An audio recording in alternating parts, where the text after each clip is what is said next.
The Lost Episode 5, The Library.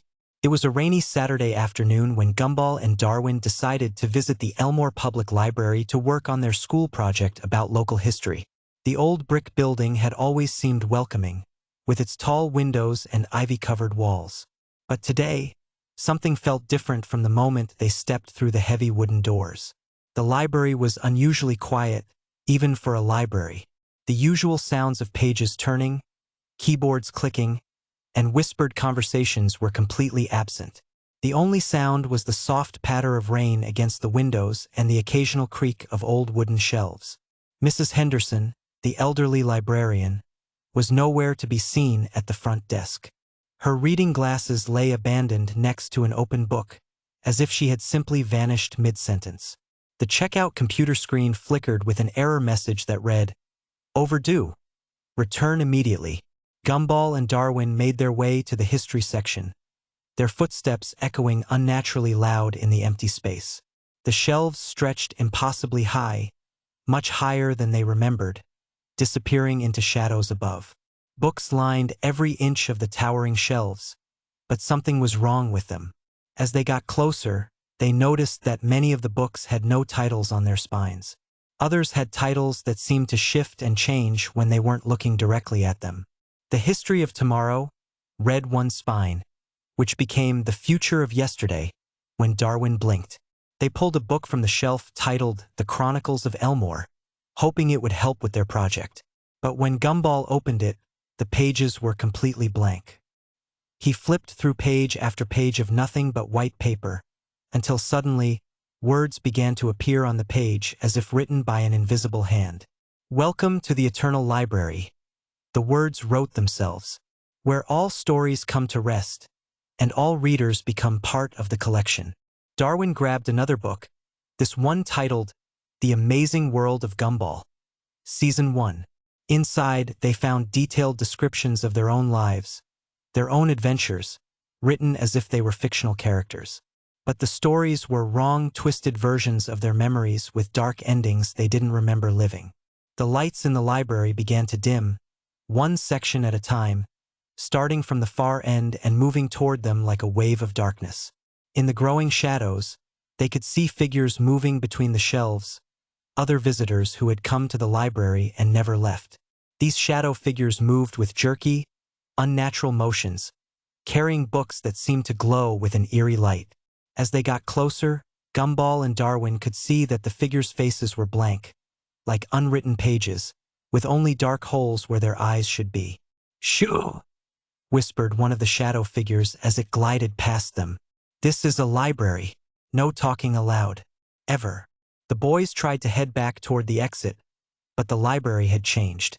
The aisles between the shelves now formed a maze, with passages that led to dead ends or circled back on themselves.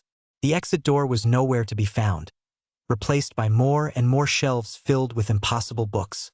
They passed a section labeled Unfinished Stories, where books lay open with pages that turned themselves, trying to complete narratives that had no endings.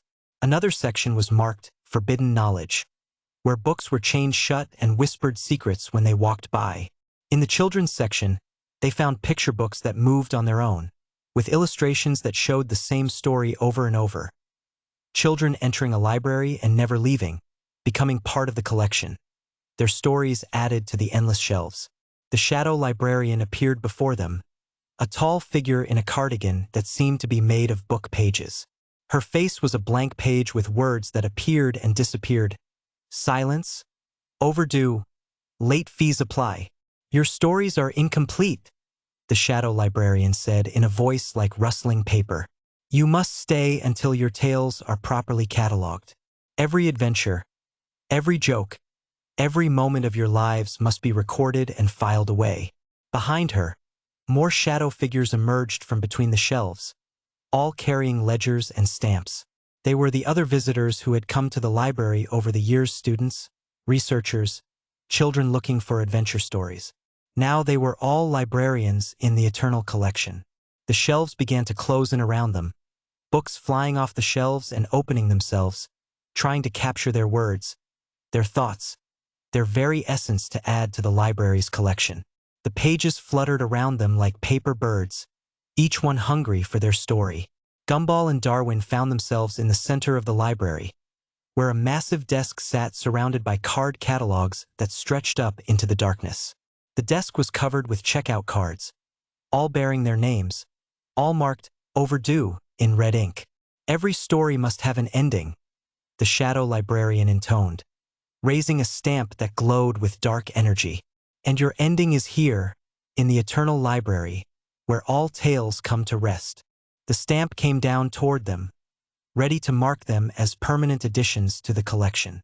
The last thing they heard was the sound of pages turning, endless pages turning, as their own story was written into the library's eternal catalog.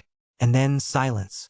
This episode was reportedly found in the basement of the old Elmore Public Library after it was closed for renovations.